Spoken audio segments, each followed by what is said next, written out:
So, back to the 4 psychological powers. So I'd like to introduce you and Oh, we're doing a filming. Okay. even though we are going to start with 4 psychological power, so Don is going to describe about this thing. So about this 4 psychological powers. Thank you. So the 4 psychological powers. So my focus is on schools and ensuring that when children go to school, they're going to be nurtured as learners and learn deeply instead of on a shallow basis. So one of the ways that I talk about what needs to happen in schools is that every person has 4 psychological powers. So the first one is tame your monkey mind. Now we've been having a nice discussion with our friends here about what that means. And so monkey mind is a term from certain meditative practices, and it talks about how your attention and what's the contents of your mind can capture your attention. And if you're in meditative practice, what you do is you acknowledge the thought and then let it go, so that you're not reacting to every thought you have. You create a space between the having of the thought and then whatever you choose, however you choose to react to it. So it's very much about calming and ensuring that the space between perception or sensory input and reaction to it is a generous space. The second psychological power is about training the elephant spirit. The elephant spirit relies on a metaphor in psychology that's about how your mind has 2 parts, and the unconscious part is the elephant.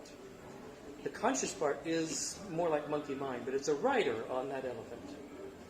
And so when an elephant decides to move, there's nothing the rider can do about it in the short term, in the immediate sense. If the elephant goes right, the monkey can tell it to go left, but it's, if the elephant decides to go, it goes. But the rider can also be more clever than the elephant. So the elephant has the monkey has the possibility of training that elephant spirit to be more responsive to what the monkey mind's, or not monkey mind, but what the rider's intentions are. So both of these powers are dealing with the self. And so meditative practices about training the monkey, or taming the monkey mind, so that you can create that space and sensation to reaction. And then training the elephant spirit is about thinking bigger and training the elephant to really go towards well-being more than things that would harm you. So you really want to ensure that when you develop habits, the habits are going towards well-being and not undermining your own well-being. So the third psychological power is change the situation you are in. So one of the key findings in psychology is that situations are far more powerful than dispositions, or personality is more commonly known as. So we all have this intuitive sense that who I am determines my behavior.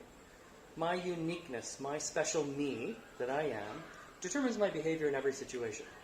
Turns out that's an illusion. The situation, it's not that it's irrelevant.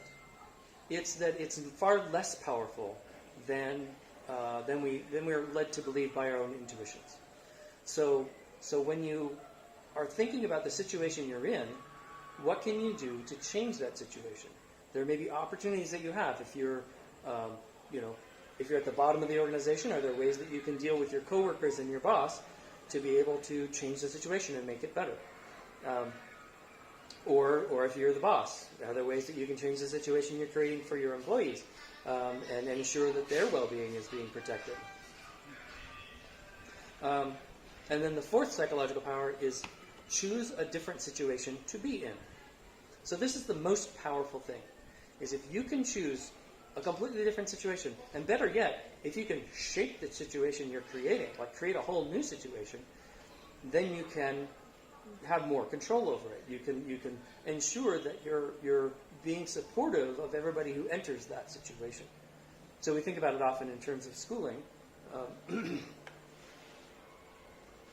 In terms of schooling, and so teachers, for instance, when they choose the school to work at, they will be far better off choosing a school that is supportive of their needs. And it would be helpful to know what your needs are. That's what our previous workshop was actually about, that we just did. But if you can ensure that as a teacher that you're choosing a school that is more supportive rather than less supportive, then you're going to choose a situation to be in that in fact is going to be a healthier situation not only for you, but it's going to enable you to be more helpful to your students. And if you can found a school and be the principal, then you're even more powerful. But it helps to know how to create that situation and know what the human beings in that situation need.